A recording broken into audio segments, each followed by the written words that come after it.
Honorables sénateurs, tout premièrement, je remercie la sénatrice Pate de m'avoir aidé à rédiger ce projet de loi et de m'avoir appuyé à chacune de ces étapes. Son aide m'a été précieuse et je l'en remercie. J'aimerais lire le résumé de ce projet de loi. Ce projet de loi modifie la loi sur la citoyenneté pour fournir la citoyenneté lorsque les personnes quittent les maisons d'accueil ou des parents d'accueil. Ce projet de loi modifie aussi la loi sur la protection des réfugiés pour qu'un ordre d'expulsion ne soit pas émis lorsque cette personne quitte les maisons d'accueil. Il est aujourd'hui question des mineurs qui viennent au Canada, qui tombent sous la tutelle du gouvernement et qui ne deviennent pas citoyens parce que leurs propres parents n'ont pas postulé pour la citoyenneté pour eux. Le gouvernement devient donc leurs parents. Cependant, le gouvernement manque souvent à son obligation de parent lorsqu'il est question de demander la citoyenneté. Dans certains cas, le gouvernement ne postule pas du tout alors que les enfants sont sous sa responsabilité. Par conséquent, à l'âge de 18 ans, lorsque ces enfants quittent le système canadien de placement familial, ils risquent d'être expulsés s'ils ont des problèmes. Et beaucoup sont renvoyés dans le pays de leurs parents, un pays avec lequel ils n'ont aucun lien et dont ils ne parlent pas la langue souvent. C'est un échec total de la part du gouvernement dans son rôle parental pour ces mineurs. Ce projet de loi garantira qu'après avoir vécu au Canada pendant un minimum d'1 an, un mineur placé en famille d'accueil se verra accorder la citoyenneté. En outre, il empêchera ou atténuera le recours injustifié et inutile à des mesures de renvoi à l'égard d'adultes qui sont venus au Canada alors qu'ils étaient mineurs, mais qui n'ont jamais obtenu la citoyenneté canadienne par la faute de notre gouvernement qui agit comme leurs parents. Ce projet de loi garantira que tous les jeunes qui viennent au Canada obtiendront leur citoyenneté canadienne et que leurs droits seront respectés s'ils sont placés en famille d'accueil. Actuellement, le gouvernement canadien abandonne les personnes les plus vulnérables. Le gouvernement canadien laisse tomber les enfants qui sont venus au Canada avec de l'espoir pour l'avenir. En 2007, l'examen des rapports annuels provinciaux effectués par le Portail canadien de la recherche en protection de l'enfance a conclu qu'à tout moment, plus de 65 000 enfants canadiens sont pris en charge. Comme ces chiffres datent d'il y a 15 ans, on ne peut qu'imaginer comment ils ont augmenté depuis. Et avec cette augmentation, nous voyons aussi plus d'enfants non canadiens élevés par le gouvernement puis déportés vers le pays de leurs parents, un pays qui leur est inconnu. Parmi les innombrables histoires de victimes anonymes de notre système de placement familial, dont beaucoup se sont soldés par une expulsion, permettez-moi de vous parler de 3 cas qui mettent en lumière la noirceur et la douleur endurées par ceux dont la vie est par ceux qui vivent cette réalité. En 2017, au cours des débats du Sénat sur C-16, loi modifiant la loi sur la citoyenneté et une autre loi en conséquence, le cas de Fliss Craman a été cité comme exemple de la raison pour laquelle il faut urgemment protéger les enfants qui sont sous la garde du Canada sans citoyenneté. C'était en 2017, chers collègues, et le besoin n'a fait que croître depuis. En passant, nous devons tous beaucoup de gratitude au sénateur Ho pour son travail sur C6. Grâce au travail du sénateur Ho, le Sénat a réussi à modifier le projet de loi pour ajouter la précision que les tuteurs non parentaux peuvent demander la citoyenneté d'un enfant et que les enfants plus âgés peuvent demander leur propre citoyenneté. Ces améliorations ont constitué un important pas, mais malheureusement, elles n'ont pas été suffisantes. Même avec ces améliorations, en l'état actuel des choses, C6 ne suffit pas à assurer la protection de ces enfants. Le cas de Fliss Kramen est l'un des cas qui illustre bien pourquoi.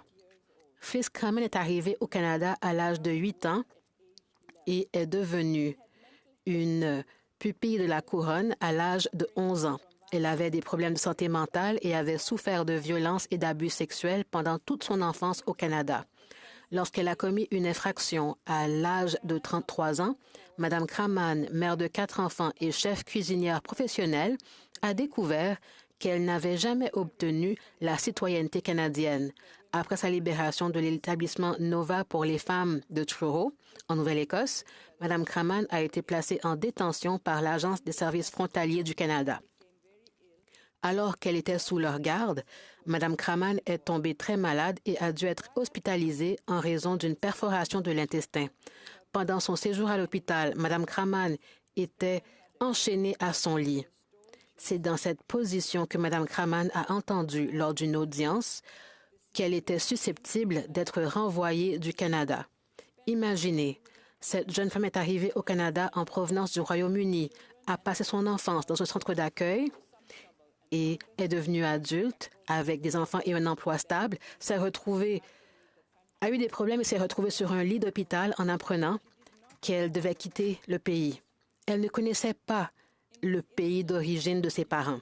Dans ce cas, en raison de l'attention nationale portée à son cas et au travail de la Société Elizabeth Fry, le ministre fédéral de l'immigration de l'époque, John McCallum, est intervenu pour empêcher l'expulsion de Mme Kraman pour des raisons humanitaires. Si le ministre McCallum n'était pas intervenu, Mme Kraman aurait dû aller au Royaume-Uni et laisser ses 4 enfants et sa carrière derrière elle. Le cas de Mme Kraman illustre pourquoi les amendements à C6 ne suffisent pas, car le simple fait de permettre à un enfant pris en charge de demander la citoyenneté par lui-même devient inutile si l'enfant ne sait pas qu'il n'a pas la citoyenneté en premier lieu. Pour trop de personnes comme Fliss Kraman, elles ne savent pas si elles sont citoyennes jusqu'à ce qu'il soit trop tard. Ça représente aussi la situation de Keewayn Jones. Keewayn Jones est né en Jamaïque. À 10 ans, il est arrivé au Canada avec ses parents. Moins d'1 an après son arrivée, alors qu'il avait 11 ans, M. Jones a été pris en charge par la Société d'aide à l'enfance de Toronto. Et peu de temps après, il est devenu une pupille permanente de la couronne, c'est-à-dire que le gouvernement est devenu sa famille. Cela signifie que M. Jones était un non-citoyen qui a été retiré de sa famille et placé sous la responsabilité du gouvernement de l'Ontario. Donc, le gouvernement de l'Ontario est devenu sa famille. Pendant toute la période où il a été pris en charge par le gouvernement de l'Ontario, il n'a eu accès à aucun de ses documents personnels. Ce n'est qu'à l'âge de 21 ans que le ministère des Services à l'enfance de l'Ontario lui a rendu certains de ces documents. Lorsqu'il les a reçus, il a découvert que son certificat de naissance jamaïcain n'était plus considéré comme valide dans son pays de naissance et que sa carte de résident permanent était sur le point d'expirer. Jusque-là, M. Jones croyait qu'il était canadien. M. Jones était plus que choqué lorsqu'il a entendu cela. Selon ses propres mots, et je le cite, « Je me suis senti en quelque sorte abandonné. Je me sentais confus. Je ne comprenais pas ce qui s'est passé. » C'est ce qu'a déclaré M. Jones. Dans une entrevue accordée au Star, il a parlé de sa confusion concernant son statut au Canada lorsqu'il n'était plus pupille de la couronne. M. Jones s'est interrogé et il a déclaré, et je cite, « Pourquoi la couronne a-t-elle décidé qu'elle serait mes parents et toutes les circonstances qui l'entourent signifient que je suis adopté en tant que Canadien, mais ce n'est pas la réalité. » Fin de la citation. Pour beaucoup trop de ces pupilles, c'est la triste réalité. Ils arrivent au Canada avec leur famille, sont placés en famille d'accueil et ils se sentent abandonnés à leur majorité. les citoyens non canadiens élevés en tant que pupilles de la couronne risquent d'être expulsés vers un pays qu'ils ne connaissent pas, sont privés de tous les avantages liés à la citoyenneté canadienne, sont privés de leurs droits démocratiques et de ceux garantis par la Charte, perdent des possibilités d'éducation et d'emploi essentielles et subissent des pertes inimaginables de leur identité, de leur communauté et de leur sentiment d'appartenance. Honorables sénateurs, de nombreux autres cas ont révélé les injustices flagrantes du système d'immigration qui font que des personnes risquent injustement d'être expulsées. Par conséquent, en Ontario, un recours collectif de plusieurs millions de dollars a été lancé contre la province pour avoir omis d'obtenir la citoyenneté des pupilles de la couronne non citoyens. Les représentants des plaignants dans cette affaire, ou le représentant des plaignants est Keewayn Jones. Selon l'exposé de la demande déposée devant les cours supérieures, la poursuite soutiendra que le gouvernement a manqué à ses obligations de prendre toutes les mesures raisonnables pour maintenir le statut de résident permanent et rechercher et obtenir la citoyenneté canadienne pour les pupilles de la couronne non citoyens dont il a la charge. Fin de la citation. En outre, elle mentionne que le fait que le Canada n'ait pas obtenu leur statut de citoyen viole leurs droits constitutionnels. Honorables sénateurs, peu importe d'où ils viennent, lorsque ces enfants sont arrivés au Canada, ils s'attendaient à avoir un nouveau foyer, protégés par leur pays, surtout lorsqu'ils étaient pris en charge. Puis, ils commencent à croire qu'ils sont citoyens canadiens. Mais, contrairement à cela, après avoir été pris en charge par le gouvernement, ils ne sont pas devenus citoyens canadiens, mais ils étaient sous la responsabilité du Canada. Le Canada est devenu le parent de ces enfants lorsqu'ils ont été pris en charge. Comme vous le savez, être parent signifie avoir de nombreuses responsabilités. Le gouvernement ne peut pas tout simplement accorder certains droits comme il le veut. Certains droits sont fondamentaux et nous avons aussi des obligations en vertu des lois internationales. Nous avons aussi des obligations en vertu des valeurs canadiennes. Certains connaissent probablement l'histoire d'Abdou et Fatima Abdi. Abdul, then age 6, and Fatuma, age 8, came to know us. Abdou et Fatima sont arrivés en tant que réfugiés en 2000. Ils quittaient la Somalie. En 2001, ces deux enfants ont été pris en charge par les services à l'enfance parce qu'ils étaient victimes de harcèlement et de racisme à l'école. Abdul a été envoyé à toutes sortes de foyers d'accueil. Il a en fait été déplacé à 31 reprises. Honorables collègues, il a été déplacé à 31 reprises.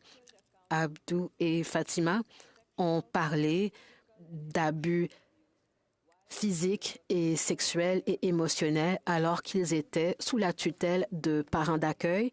On leur empêchait aussi de parler leur langue maternelle alors qu'ils étaient pris en charge. Abdou a commencé à recevoir des infractions criminelles et sa tante a essayé d'obtenir la citoyenneté pour lui. Mais le service est intervenu en disant que puisqu'il était une pupille du gouvernement, seul le gouvernement pouvait lui octroyer la citoyenneté.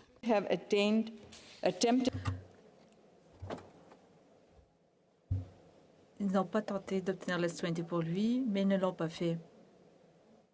Comme adulte, M. Abdi a accumulé les accusations criminelles plus graves et se retrouve en détention. Il a donc fait l'objet d'un ordre d'expulsion vers la Somalie, un pays qu'il ne connaissait pas et avec lequel il n'avait aucun lien. En 2017 et 2018, Abdul risquait d'être expulsé vers la Somalie après avoir purgé une peine de prison, mais les deux ordonnances ont été annulées par le tribunal fédéral. Dans le jugement, il a été noté que le gouvernement avait la responsabilité de garantir la citoyenneté de M. Abdi, ce qu'il n'a pas fait. Finalement, je le répète, la Cour a indiqué que le gouvernement a la responsabilité de garantir sa citoyenneté. Finalement, le gouvernement fédéral a abandonné la procédure d'expulsion. D'une part, cette affaire a entraîné un changement de politique en Nouvelle-Écosse. Elle a donné le pouvoir aux travailleurs sociaux de demander la citoyenneté canadienne au nom des enfants. Cependant, honorable sénateur, cela ne suffit pas. Afin de vraiment changer cette injustice, une action fédérale est nécessaire. Nécessaire maintenant. En 2018, Fatouma Abdi a posé une question au premier ministre Trudeau sur le cas de son frère lors d'une assemblée publique. Le premier ministre a reconnu que le système canadien a laissé tomber Abdul et que sa situation nous a ouvert les yeux sur quelque chose que beaucoup d'entre nous savaient être en cours dans de nombreuses communautés, mais que nous devons continuer à aborder. Fin de la citation. Honorable sénateur, il s'agit des mots de notre premier ministre. Même le premier ministre a reconnu que cette injustice envers nos enfants devrait être corrigée et pourtant, rien n'a été fait. Les règles en matière d'immigration sont insuffisantes. La législation canadienne actuelle permet à chaque ministère de décider si et quand il convient de demander l'octroi de la citoyenneté à un jeune dont il a la charge. Bien trop souvent, ces enfants ne deviennent jamais des citoyens. Le gouvernement ne demande pas leur citoyenneté et beaucoup ne savent même pas qu'ils ne sont pas citoyens jusqu'à ce qu'ils aient des problèmes. Le gouvernement les laisse tomber et ils doivent ramasser les morceaux cassés. Nous laissons tomber nos enfants. Le projet de loi S-235 abordera la question des mineurs qui arrivent au Canada, sont pris en charge par le gouvernement et ne deviennent jamais citoyens parce que le gouvernement n'a pas réussi à leur assurer la citoyenneté. Le projet de loi S-235 est le seul moyen de remédier de manière significative et complète à cette injustice. C'est la seule façon de garantir que les jeunes qui viennent au Canada en tant qu'immigrants et réfugiés soient équitablement protégés et représentés dans notre pays, tout en veillant à ce que leurs droits les plus fondamentaux soient respectés. En conclusion, permettez-moi de vous rappeler que les tribunaux se sont prononcés sur cette question. Le premier ministre a parlé sur cet enjeu. Il a demandé au ministre d'agir. Le gouvernement fédéral, à 2 reprises, a la responsabilité de donner la citoyenneté à M. Abdi. En plus, les juges ont déterminé que si l'autorité publique ne peut prendre les étapes pour qu'il obtienne sa citoyenneté pendant plusieurs années, une préoccupation quant à l'aspect approprié de la déportation est soulevée. Le projet de loi S-235 répond à ces préoccupations. Je vous encourage tous à penser à tous les enfants qui passent à travers les mailles du filet. Honorable sénateur, nous avons l'occasion de corriger les choses pour nos enfants. J'espère que vous appuierez ce projet de loi. Merci, sénateur. Senator Simons? Yes. Sénatrice Simon, la sénatrice veut-elle répondre à une question? L'un des défis, et nous en avons parlé, c'est que les gouvernements provinciaux sont responsables d'agir en tant que gardiens des enfants. Les gouvernements provinciaux sont ceux qui ne présentent pas une demande de citoyenneté.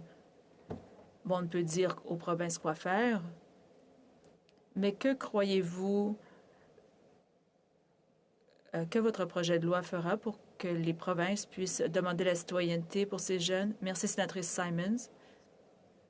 Ça me pose problème. On le sait tous, les provinces sont celles qui s'occupent des enfants, mais notre système fédéral, en matière de loi sur l'immigration, c'est de ressort fédéral. Nous avons une certaine responsabilité. La loi sur l'immigration ne peut être changée que par le gouvernement fédéral ou par nous en tant que parlementaires.